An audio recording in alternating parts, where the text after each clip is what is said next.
प्रिय विद्यार्थियों, स्वागत आपका श्री श्याम स्कूल मात्रा के यूट्यूब चैनल पर। देखिए, हम बात कर रहे हैं प्लस टू ज्योग्राफी से संबंधित, और इसके अंतर्गत जो लेसन चल रहा था वो चल रहा था प्राथमिक व्यवसाय का।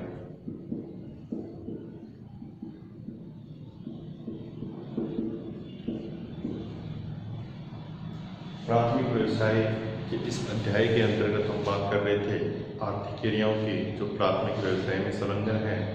सबसे पहले हमने बात की थी आखेट,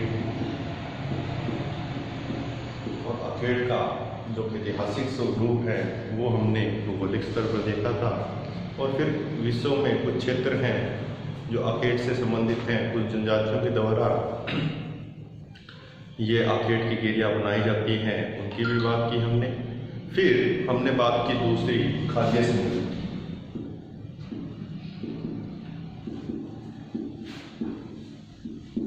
ये भी एक प्रकार की एक आर्थिक क्रिया है, और किन किन क्षेत्रों में विश्व के और किन किन लोगों के द्वारा ये आर्थिक क्रिया संपन्न की जाती है, इसका भी हमने अध्ययन किया।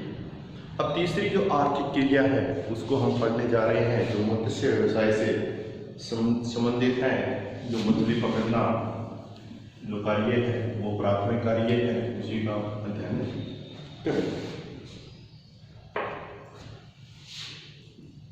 3 नंबर है मछली पकड़ना।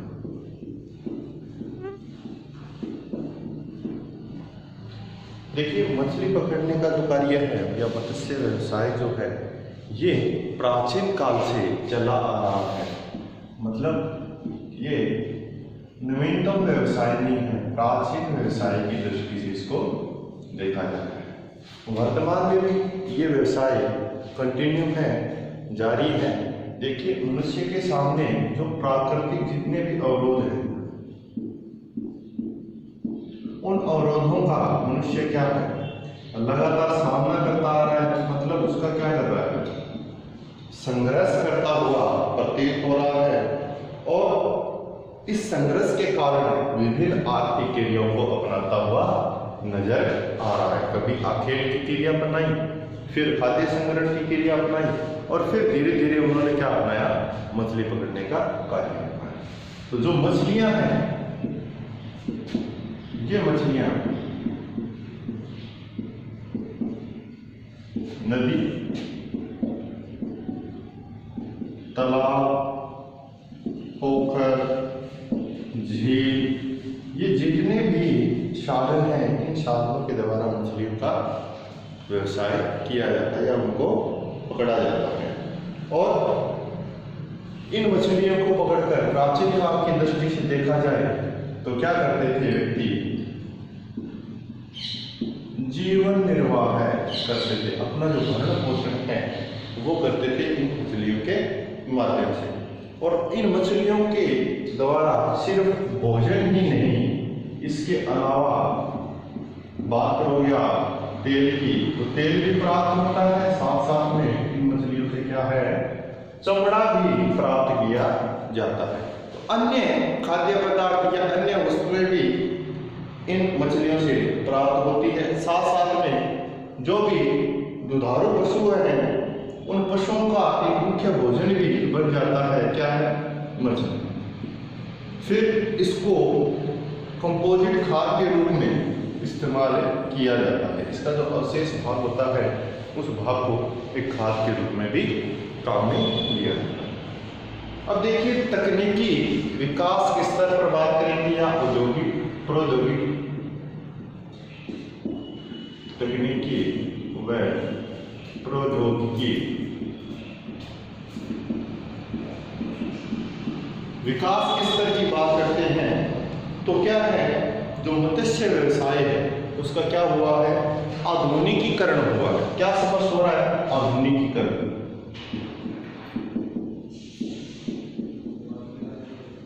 मतलब क्या है इस व्यवसाय का, आधुनिकीकरण का मतलब क्या है कि जो व्यवसाय जो प्राचीन काल से होता था उसमें क्या है, अब प्रोग्रेस होनी शुरू हो गई है, प्रगति होनी शुरू हो गई है। जो उत्पादन पहले सीमित मात्रा में किया जाता था वो अब क्या है, बहुत व्यापक स्तर पर उत्पादन किया जाता है। कुछ ही मछलियों के प्रकार पकड़े जाते थे, अब क्या है सभी प्रकार की मछलियों का उत्पादन किया जाता है। तो यहाँ आधुनिकीकरण स्पष्ट हो रहा है। पहले तो क्या था, मनुष्य सिर्फ और सिर्फ अपने पेट को भरने के लिए, उदर पूर्ति के लिए ही क्या है इस्तेमाल करता था। लेकिन बढ़ती हुई जनसंख्या और प्लस में तकनीकी एवं प्रौद्योगिकी विकास के द्वारा क्या है कि जो मत्स्य व्यवसाय है उसका धीरे धीरे क्या होने लगा है, आधुनिकीकरण होने लगा है। अब देखिए वर्तमान में कहाँ पर ये मछलियां पकड़ी जाती है। एक तो हम बात करेंगे खुले व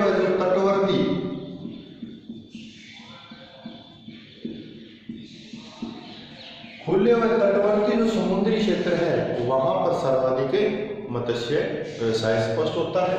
फिर हम बात करेंगे जो ताजा पानी के स्रोत हैं, इन ताजा पानी के स्रोतों में भी क्या है, जैसे हम बात करते हैं झीलों की बात करते हैं, तालाबों की बात करते हैं, नदियों की बात करते हैं, ये सारे के सारे क्या है, ये ताजा पानी के स्रोत है। यहाँ भी मछलियों को पकड़ा जाता है, साथ साथ में खुले एवं तटवर्ती समुद्र क्षेत्रों में भी मछलियों का उत्पादन किया जाता है। और समुद्रों की बात करेंगे तो समुद्रों में प्रमुख जो मछलियों का क्षेत्र होता है समुद्रों में वो कहां पर होता है, ये देखिए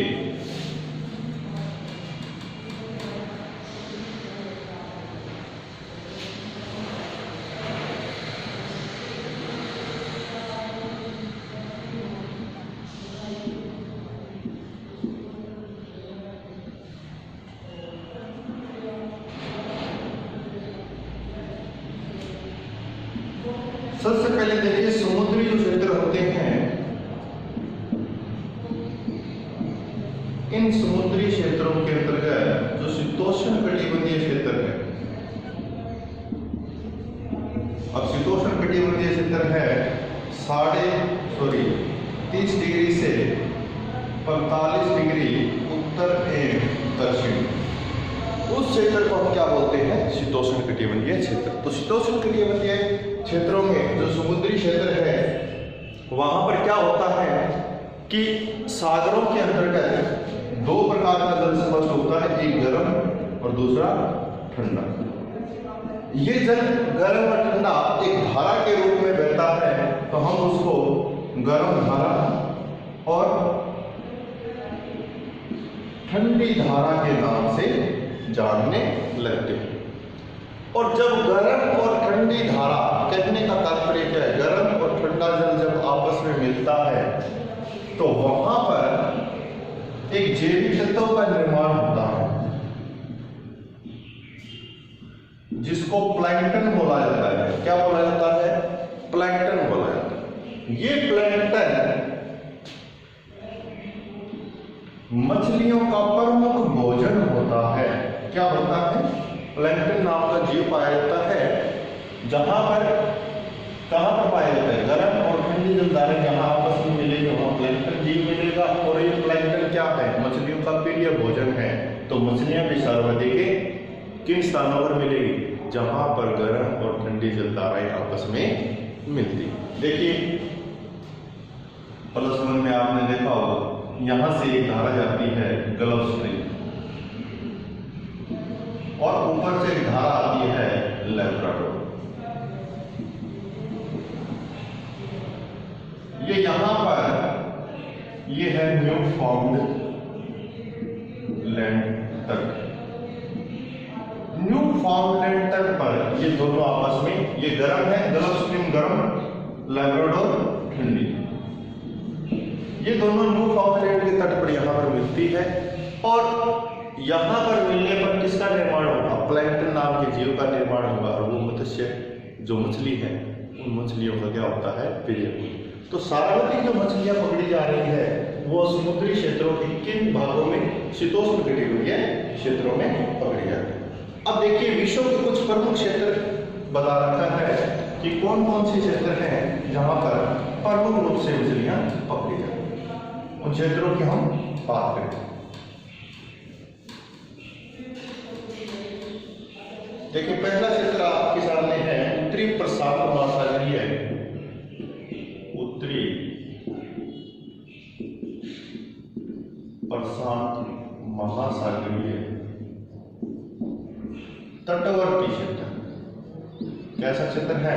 तटवर्ती, तट से बिल्कुल समीप है, स्थल भाग से बिल्कुल जुड़ा हुआ। अब प्रशांत महासागर की बात करते हैं तो ये कौन सा है? ये अटलांटिक है, पूरा का पूरा क्षेत्र। इस क्षेत्र की बात करते हैं दक्षिण अमेरिका का ये जो पश्चिमी क्षेत्र है, यहाँ हम बात करते हैं कि ये प्रशांत महासागर। अब प्रशांत महासागर का क्षेत्र कौन सा? उत्तरी भाग, इस भाग की बात करता है, ऊपर वाले अमेरिका का जस्ट का उत्तरी अमेरिका का जो पश्चिमी भाग है वहाँ किसकी सीमा लगती है? प्रशांत महासागर। उत्तरी प्रशांत महासागर का जो तटवर्ती क्षेत्र है, इन क्षेत्रों की बात करेंगे। या हम बात करते हैं, अगर देखा जाए ये जो क्षेत्र है, इन क्षेत्रों की बात करेंगे, तटवर्ती क्षेत्रों की बात करेंगे तो यहाँ पर मछलियों का उत्पादन सर्वाधिक किया जाता है। दूसरा देखा है उत्तरी अटलांटिक महासागर अमेरिकन क्षेत्र या अमेरिकन तटवर्ती क्षेत्र की बात करें तो उत्तरी अटलांटिक महासागर ये है, उत्तर में ये बात कर रहा है। अमेरिका का जो तटवर्ती क्षेत्र है ये उत्तरी अमेरिका है ये, और इसकी हमने बात कर ली, इसी तट की बात कर रहा है। दूसरा प्रमुख क्षेत्र इसको माना जाता है। ठीक है, आगे देखा है उत्तरी पश्चिमी यूरोपीय क्षेत्र।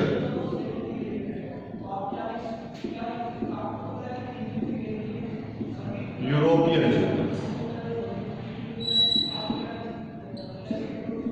अब उत्तरी पश्चिमी यूरोपीय क्षेत्र का तात्पर्य यहां से लिया गया है। ये जो क्षेत्र है, इस क्षेत्र को यहां पर आपने सुना पर डागर पैड मत्स्य व्यवसाय है, उस क्षेत्र की बात कर रहा है। और यहां पर भी क्या है? मछलियां, विश्व की सर्वाधिक मछलियां पकड़ी जाती है। चौथा जो क्षेत्र दे रखा है आपको जापान सागर,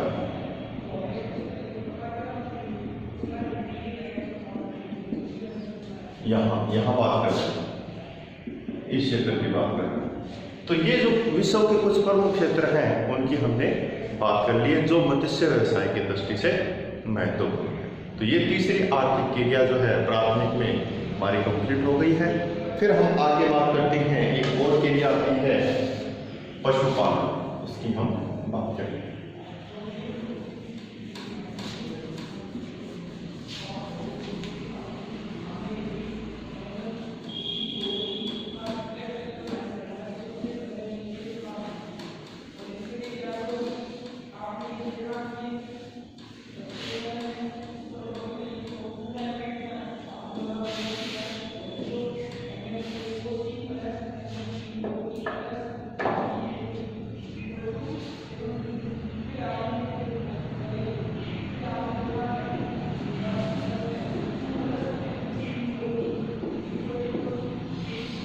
देखिए, जो व्यक्ति आखेट और खाद्य संग्रह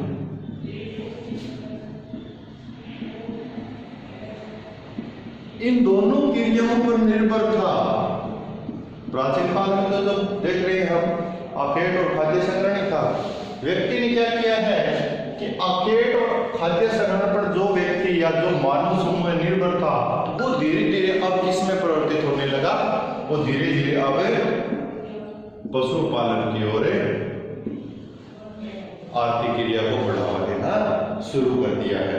और इनको पता चल गया कि आखेट और खाद्य संग्रहण के आधार पर हमारा जो जीवन निर्वाह है, वो जीवन निर्वाह है अधिक समय तक नहीं चल सकता।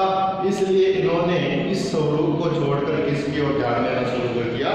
पशुपालन की ओर ध्यान देना शुरू कर दिया।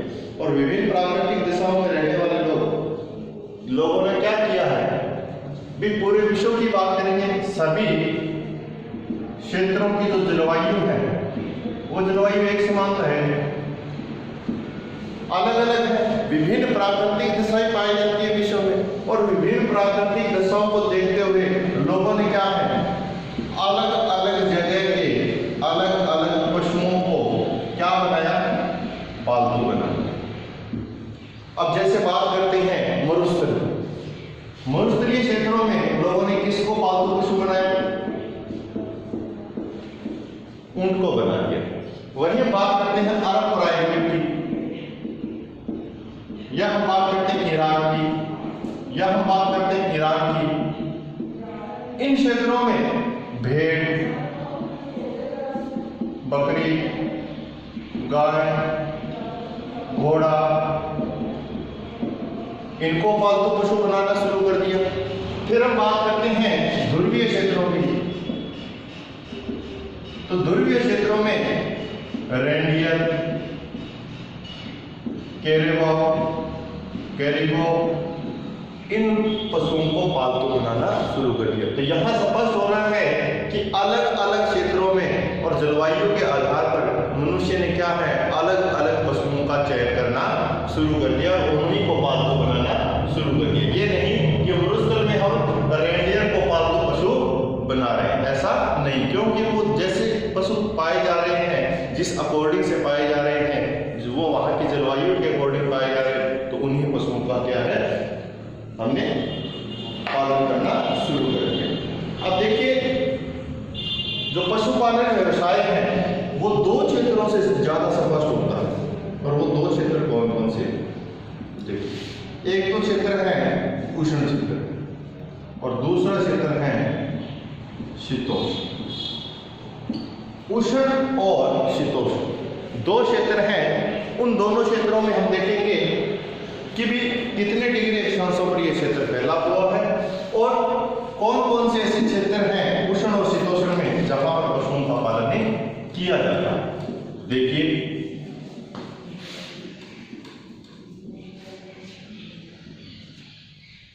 दो क्षेत्र हैं, उष्ण कटिबंधीय और शीतोष्ण कटिबंधीय।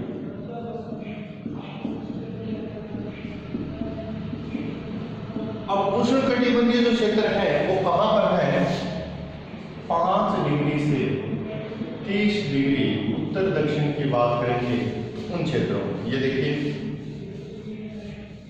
ये 0 डिग्री पर विषुवत रेखा है, इससे ऊपर बात करते हैं ये 5 डिग्री, और ये आपके हो गई 30 डिग्री।